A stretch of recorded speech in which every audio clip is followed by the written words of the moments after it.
This is All She Fears, a Jade Savage FBI suspense thriller, Book 1, written by Molly Black, read by Caroline. Prologue. The moon cast its ethereal glow upon the greenhouse, turning its glass panes into a mosaic of light and shadow. The man slipped inside, the door closing with a whisper behind him, as if the very night conspired to keep his secret.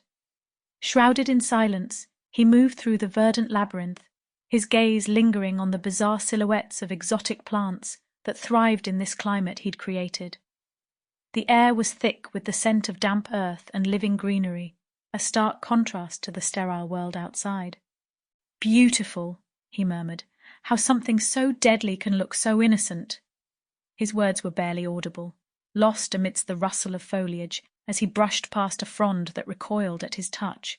His gloved hands, meticulous and steady, reached toward a plant that seemed to pulse with a dark allure. Its leaves, veined with crimson, shivered as he delicately extracted the fluid hidden within, a venom powerful enough to still a beating heart. His smile was private, knowing, "This is my art," he thought, "my contribution to a misguided world." Every careful movement was an act of precision, an expression of his unspoken philosophy. To him it wasn't merely poison, it was a catalyst for change, a silent scream against society's decay. They will listen. After tonight, they'll have no choice. The air was thick with the heady scent of earth and life as he worked, the sound of each drop falling into the vial, a whispered promise of the change to come. With hands steady as a surgeon's, he measured the poison, his gloved fingers deftly operating the pipette with an artisan's precision. He had to be careful. Every great transformation required patience.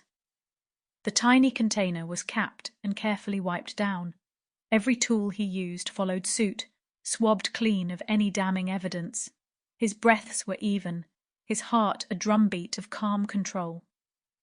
Years of preparation, nothing left to chance. He allowed himself the luxury of pride. It was not arrogance if it was earned. The plan was flawless, every detail etched into his mind with the clarity of a diamond. There would be no slip-ups, no mistakes. He was the ghost in the machine, undetectable, unstoppable. Now all he had to do was enact his plan. He stood, taking in the vibrant greenery that surrounded him. It was here, in this glass cathedral of natural wonders, that he found solace, strength, and purpose. The plants around him were silent witnesses to his innermost thoughts, the only ones that knew of the impending storm he was about to unleash. For a moment he was Adam in Eden, uncorrupted and powerful. Sample complete. Ready to continue?